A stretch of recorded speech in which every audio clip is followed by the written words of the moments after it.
بسم اللہ الرحمن الرحیم۔ اسم متمکن اور اسم معرب کو غیر منصرف بنانے کے لیے جو اسباب 9 ہیں، 9 اسباب ہیں غیر منصرف کے، ان کو پڑھنا آج سے انشاءاللہ ہم اس کا آغاز کریں گے۔ سب سے پہلے اسباب 9 میں سے عدل ہے۔ لغوی اعتبار سے عدل کا معنی پھرنا ہوتا ہے، اور بھی اس کے اندر جیسے انصاف کرنا، پھرنا اس کا معنی ہے۔ جیسے عدل عن الحق کا مطلب یہ ہوتا ہے کہ وہ حق سے پھر گیا۔ اصطلاحی اعتبار سے ہدایت النحو میں جو تعریف ہے وہ تغیر اللفظ من صیغته الاصلیۃ الی صیغۃ اخرى۔ ایک لفظ کی ایک شکل ہے، اس کا ایک مخصوص وزن ہے، اس کا ایک مستقل صیغہ ہے، اپنے اس اصلی وزن کو، اصلی صیغہ کو چھوڑ کر اس سے کسی اور شکل کے اندر، کسی اور صیغہ کے اندر منتقل ہو جائے، اور یہ انتقال بغیر کسی صرفی قاعدے کے ہو۔ صرفی قاعدے کا مطلب یہ ہے کہ بہت سارے صرفی قوانین ہیں جن کی وجہ سے ایک لفظ ایک شکل سے دوسری شکل میں تبدیل ہو جاتے ہیں الفاظ۔ جیسے قولا سے قالا بن گیا، بیع سے باع بن گیا۔ اب قالا اور باع یہ قولا اور بیع سے تو نکلے ہیں، انتقال تو ہو گیا ہے صیغوں کا، لیکن یہ انتقال مستقل ایک قاعدے، صرفی قاعدے کے تحت ہے۔ لہذا عدل ہم اس کو کہیں گے جس میں ایک کلمہ، ایک لفظ، ایک صیغہ کو چھوڑ کر، اپنی اصلی شکل کو چھوڑ کر کسی اور شکل کے اندر منتقل ہو جائے، اور اس انتقال کی وجہ کوئی صرفی قاعدہ نہ ہو، تو ایسی تبدیلی کو ہم بولتے ہیں عدل۔ عدل کی مصنف رحمۃ اللہ علیہ نے 2 قسمیں بیان فرمائی ہیں، ایک عدل تقدیری ہے اور ایک عدل تحقیقی ہے۔ عدل تقدیری اور عدل تحقیقی میں کیا فرق ہے؟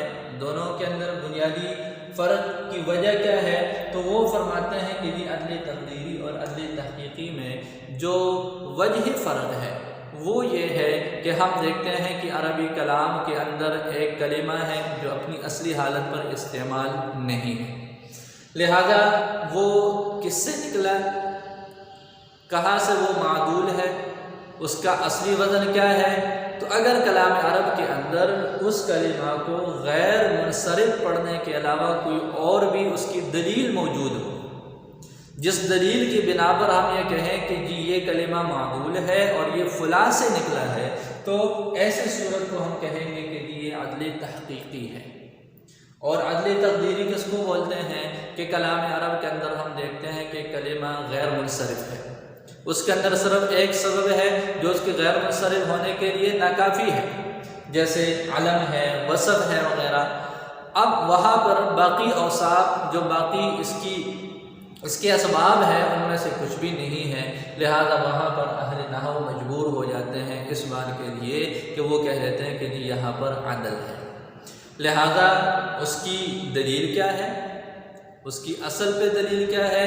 تو وہ فرماتے ہیں کہ جی اس کی دلیل کوئی نہیں ہے، یہ ایک فرضی بات ہوتی ہے کہ جی یہ اس کے اندر عدل موجود ہے۔ ہمارے اساتذہ اس کی ایک مثال دیا کرتے تھے، کسی کے ہاتھ کے اندر جو ہے وہ روٹی ہے، اس کے سامنے ایک پلیٹ ہے، وہ پلیٹ خالی پڑی ہے، بس آپ نوالا اٹھاؤ، اس کے اندر لگاؤ اور لگا کے کھانا شروع کر دو، فرض کرو کہ اس کو سالن لگ رہا ہے، اس کو شوربہ لگ رہا ہے۔ تو عدل تقدیری کی بھی یہی صورتحال ہوتی ہے کہ جیسے عمر ہے، ظفر ہے۔ اب عمر اور ظفر عربی کلام کے اندر غیر منصرف استعمال کرتے ہیں، کیوں کرتے ہیں؟ اس کے اندر عالمیت ہے۔ اب عالمیت ایک ایسا جو ہے وہ سبب نہیں ہے جو ایک ہی کافی ہو، اور اس کے اندر کوئی سبب ہے نہیں، لہذا اہل نحو یہ کہتے ہیں کہ جی یہ عمر اور ظفر کے اندر عدل ہے۔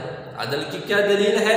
دلیل کوئی نہیں ہے، ہم فرض کر لیتے ہیں، اس لیے کہ یہ تو ایک ایسا معاملہ ہے کہ ہم کلام عرب سے سن کر ہی اپنے قواعد بناتے ہیں، اس کے حوالے سے ان کا کوئی قاعدہ نہیں ہے، ہم اس کو فرض اس کو کر لیتے ہیں، اس وجہ سے یہ سماعی ہے۔ اور یہ صرف 15 تقریباً کلام عرب کے اندر کلمات ایسے ہیں جو اس انداز سے عدلی تقدیری کے طور پر استعمال ہوتے ہیں، جو غیر منصرف جو ہے وہ ہے۔ تو یہ عدلی تقدیری ہے اور عدلی تحقیقی ہے، جہاں پر ایک کلمہ غیر منصرف ہو اور اس کے اندر عدل ہو، لیکن عدل پر غیر منصرف پڑھنے کے علاوہ کوئی اور دلیل نہ ہو، تو وہاں پر ہم کہیں گے کہ یہ عدلی تقدیری ہے۔ جیسے جیسے عمر ہے اور ظفر ہے کہ یہ عامر اور ظافر سے ہیں، لیکن عامر اور ظافر سے کس قاعدے کے مطابق ہے، کس دلیل کے مطابق ہے؟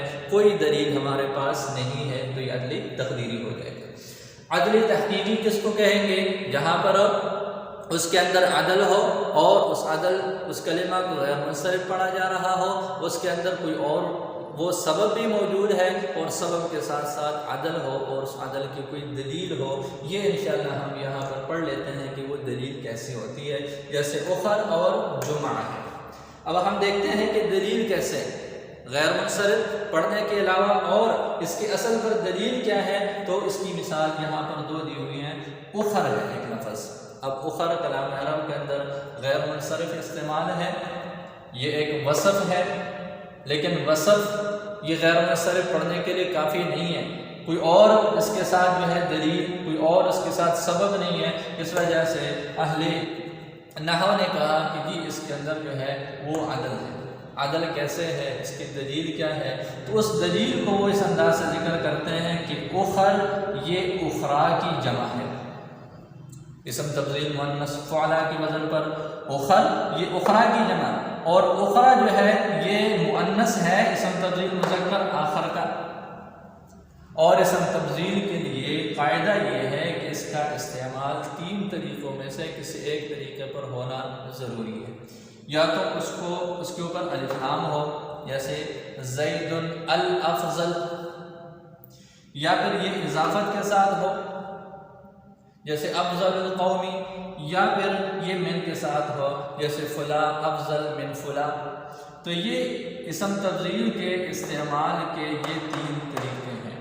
یہ اسم تفضیل مفرد تو نہیں ہے، لیکن اسم تفضیل مفرد کی جمع ہے، اسم تفضیل ہے، لہذا اس کے استعمال کے بھی یہ تین طریقے ہی ہونے چاہیے، لہذا اخر ان تین طریقوں میں سے کسی بھی ایک طریقے پر نہیں ہے۔ اس وجہ سے پتہ چلا کہ اخر یہ ان تین طریقوں میں سے کسی ایک طریقے پر استعمال ہو رہا تھا، اس صیغہ کو، اس حالت کو چھوڑ کر یہ اس حالت کے اندر آ گیا ہے، لہذا یہ عدل ہونے اور یہ اس انتقال کے لیے جو ہے ہمارے پاس دلیل ہے۔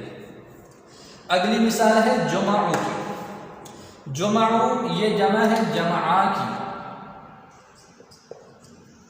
جمعہ یہ جمعہ کی جمع ہے، جمعہ کا جو وزن ہے یہ فعلا کا وزن ہے۔ یہ انشاءاللہ آگے بھی بحث وضاحت اور تفصیل کے ساتھ آئے گی، اختصار کے ساتھ ہم صرف یہاں پڑھ لیتے ہیں کہ جو فعلا کا وزن ہوتا ہے یہ اگر اسم ہو، تو اگر یہ اسم ہے تو پھر اس کی جمع فعلاوات کے وزن پر آتی ہے، فعالہ کے وزن پر یا فعلاوات کے وزن پر آتی ہے، لہذا یہ جمعہ یہ فعلا کا وزن ہے اور یہ اسم ہے، لہذا اسم ہونے کی وجہ سے یہاں پر اس کی جو جمع ہے وہ جمعاوات ہونی چاہیے، جیسے اس کی مثال ہے صحرا، اس کی جمع ہے صحراوات، تو جمعہ کی جمع بھی جمعاوات ہونی چاہیے، لیکن یہ جمعاوات نہیں ہے بلکہ یہ جمعو ہے۔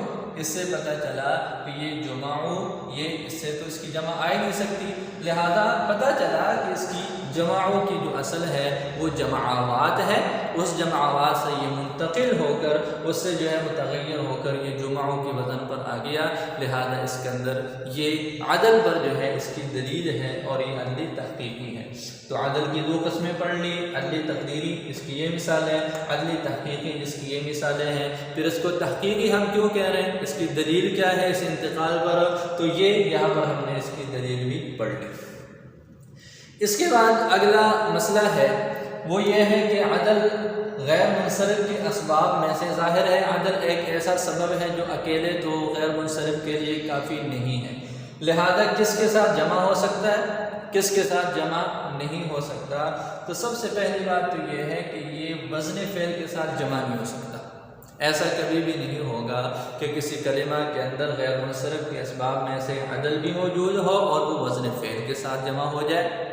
وجہ کیا ہے؟ وجہ یہ ہے کہ ہم افعال پڑھتے ہیں، صرف میں ماضی ہے، مضارع ہے، امر ہے، نہیں ہے، وہ مستقل صیغے ہیں، مستقل اوزان ہے، تو فعل کے وزن فعل کے مخصوص اوزان ہے، اسی طرح جو عدل ہے، عدل کے بھی اپنے مخصوص اوزان ہیں، لہذا 6 اوزان عدل کے یہ استعمال ہوتے ہیں، جیسے مفعل جیسے مثلث اس کی مثال ہے، فعل جیسے عمر، فعل جیسے امسی، فعالی جیسے قطامی، فعل جیسے سحر، فعال جیسے ثلاث۔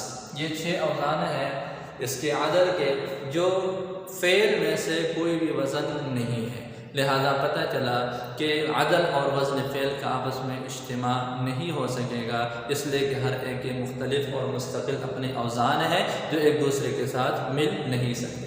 پھر یہ کس کے ساتھ جمع ہوگا؟ تو یہ علم کے ساتھ جمع ہوگا اور وصف کے ساتھ جمع ہوگا، جیسے یہاں پر دیکھیں یہ عمر، یہ ایک علم ہے، علمیت بھی ہے اور اس کے ساتھ ساتھ اس کے اندر عدل بھی ہے۔ ظفر یہ بھی ایسے ہی ہے کہ یہ ایک علم بھی ہے اور اس کے ساتھ ساتھ جو ہے یہ عدل بھی ہے۔ اخر یہ اسم تفضیل کا صیغہ ہے، یہ وصف بھی ہے اور اس کے ساتھ ساتھ عدل بھی ہے۔ تو عدل ان دو کے ساتھ جمع ہو سکتا ہے، وزن فعل کے ساتھ بالکل بھی یہ جمع نہیں ہو سکتا۔